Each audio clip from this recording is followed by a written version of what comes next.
9 hakim akan mengadili kasus pembunuhan berencana Brigadir Yosua. Bagaimana memastikan persidangan ini berjalan transparan dan adil untuk semua pihak? Bagaimana pula persiapan dari pihak Richard Eliezer menghadapi persidangan ini? Kita tanyakan kepada pengacara Richard Eliezer, Roni Talapesi, dan juru bicara Komisi Yudisial Miko Ginting. Selamat malam Bung Roni, Bung Miko. Selamat malam, Mbak Friska.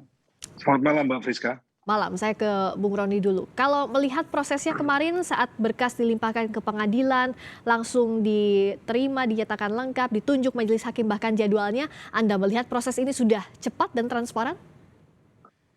Ya, dalam proses pemberkasan yang saya ikuti ya, dari penyidik ke kejaksaan, menurut saya sudah berjalan dengan baik ya. Kemudian juga proses pelimpahan dari kejaksaan kepada pengadilan juga berproses dengan cepat.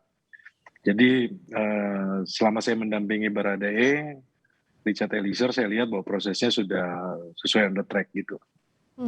Dan kalau Anda saat diwawancara bersama kami juga mengatakan bahwa akan ada kejutan. Ya pasti tidak akan disampaikan di sini full kejutannya, namanya bukan kejutan dong. Tapi setidaknya apa saja persiapannya yang sudah dimiliki Eliezer dan percaya diri artinya menghadapi sidang nanti?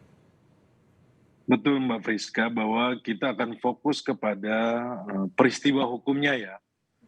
Peristiwa hukum yang ada dan kemudian yang disampaikan oleh klien saya sesuai dengan yang di BAP dan kemudian kan sudah direkonstruksikan. Nah, klien saya konsisten dalam menyampaikan hal tersebut.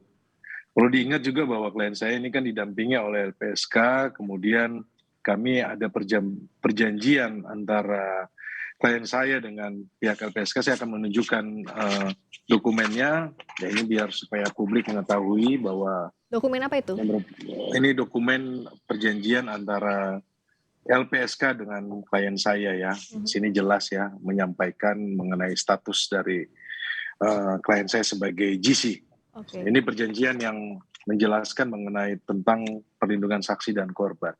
Dalam perjanjian ini disebut bahwa di pasal 7 bahwa penerima GC atau klien saya Richard Eliezer ini harus berkata jujur, konsisten berkata jujur, menyatakan kebenaran. Nah, di sini disampaikan bahwa harus saya ini untuk menjawab bahwa apakah Richard Eliezer ini Akan berkata konsisten jujur atau tidak begitu? Iya, ini saya akan ceritakan sedikit supaya menjawab keraguan apakah klien saya ini konsisten atau tidak kan. Nah, ini yang kita perlu sampaikan bahwa di sini kan sudah diatur jelas di pasal 3 itu menjelaskan mengenai klien saya diwajibkan untuk mengungkap kasusnya kepada aparat penegak hukum ya. Kemudian juga kan harus memberikan kesaksian dalam setiap pemeriksaan sampai di peradilan, mengungkap kebenaran material secara jujur. Baik.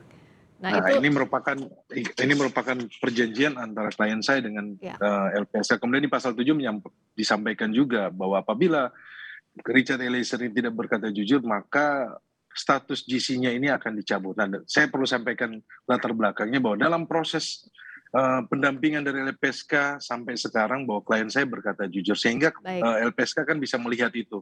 Nah, ini untuk menjawab bahwa kalau di pengadilan seperti apa, bahwa klien saya akan tetap konsisten. Seperti itu Mbak. Jadi jaminannya itu ya, status JC atau Justice Collaborator, penguak fakta. Sekarang kan bola persidangan ini ada di tangan hakim. Sudah ditunjuk 9 majelis hakim yang mengadili kasus pembunuhan berencana Yosua maupun perintangan penyidikan. Bung Miko, sejauh ini dari 9 majelis hakim yang ditunjuk, KAY bagaimana melihat track record-nya, profil para hakim ini, rekam jejaknya? Ya, tentu Komisi Yudisial punya track record ya dan database dari tidak hanya hakim-hakim yang ditunjuk tapi seluruh hakim di seluruh Indonesia ya. Ada 8 ribuan hakim yang saat ini bertugas ya. Ini juga perlu saya sampaikan bahwa kami punya database tapi memang tidak untuk kami publikasikan secara luas gitu ya Mbak Friska ya. Tujuannya apa? Bukan untuk sesuatu yang bertolak belakang dengan transparansi dan akuntabilitas, tapi justru menjaga kemandirian hakim. Gitu. Ini kan hakim-hakim yang sudah ditunjuk berdasarkan kewenangan yang dimiliki oleh Ketua Pengadilan Negeri begitu ya. Jadi mari kita jaga sama-sama kemandirian hakim ini supaya nanti bisa memeriksa dan memutus perkara ini dengan sebenar-benarnya berdasarkan hukum dan keadilan gitu. Tapi bisa Nah, dijaminkan sejauh ini kalau kayak melihat integritas dari para hakim ini, juga independensinya, imparsial bisa dijaminkan itu? iya, justru di situ peran peran partisipasi publik ya dalam konteks kemandirian hakim gitu ya. Jadi saya kira perkara ini perkara yang mendapat perhatian hampir seluruh masyarakat Indonesia bahkan di internasional gitu ya. Saya berkunjung ke beberapa daerah yang ditanyakan selalu perkara ini begitu. Jadi di televisi-televisi di setiap rumah itu memang menayangkan perkara ini. Jadi kalau misalnya hakim bertolak belakang ya dengan prinsip-prinsip transparansi, prinsip-prinsip akuntabilitas, maka saya kira publik juga akan protes dan marah begitu ya. Tapi memang perlu juga diketahui bahwa dalam konteks pembuktian, saya kira ada beberapa yang perlu disikapi secara khusus begitu ya. Antara lain? Misalnya contoh soal pembuktian terkait dengan kesusilaan. Memang secara hukum kan memang harus ditutup ya, pemeriksaannya tertutup begitu. Itu pertama. Kedua, misalnya ketika hakim ketika memeriksa seorang saksi kan bisa menilai apakah saksi ini ketika memberikan keterangan akan terjamin keselamatan dan keamanannya misalnya. Ya. Nah itu juga bisa hakim menutup persidangan misalnya gitu ya. Menutup persidangan ini dalam artian tidak membukanya untuk umum. Yang ketiga misalnya ketika hakim melihat ada integritas pembuktian, misalnya seorang saksi A ketika dia bersaksi itu akan mempengaruhi saksi B, C, dan D misalnya begitu ya. Jadi itu juga hakim punya diskresi untuk kemudian menyatakan bahwa persidangan ini tidak terbuka untuk umum atau tidaknya mengatakan bahwa persidangan ini hanya ditujukan bagi masyarakat yang hadir di persidangan. Ini kan ada wacana juga untuk disiarkan secara live dan sebagainya macam gitu ya.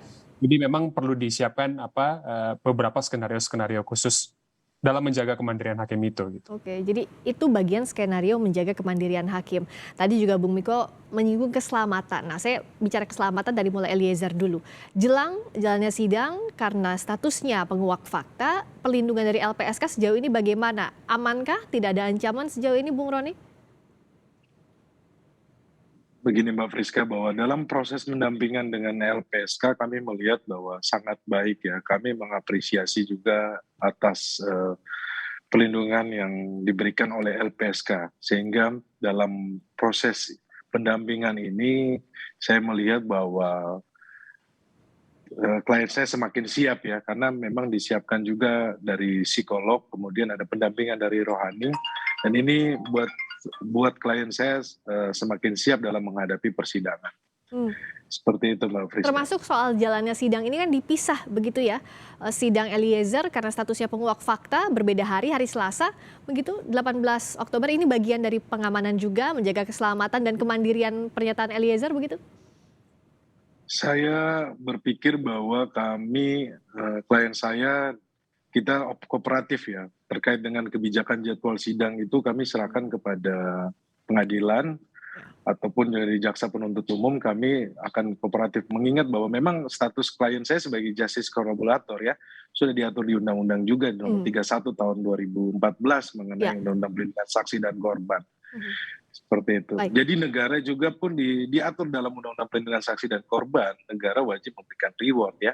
Kita juga akan meminta kepada LPSK supaya memberikan rekomendasi kepada jaksa penuntut umum ataupun hakim. Kebetulan ada Mas Miko di sini, mungkin Mas Miko tahu bahwa perkara-perkara yang pelaku sebagai justice collaborator tapi bukan pelaku utama, pastinya ada pertimbangan majelis yang dipertimbangkan dalam putusan ya. Seperti itu ya Mas Miko. Keringanan hukuman maksudnya, Bung Roni? Iya, betul.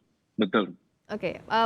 Kalau Bung Miko melihatnya seperti apa tadi yang soal keringanan hukuman untuk pelaku bukan pelaku utama tapi menjadi justice collaborator, termasuk juga bagaimana keselamatan. Tadi kita bicara keselamatan, pengamanan khusus untuk hakim adakah sejauh ini?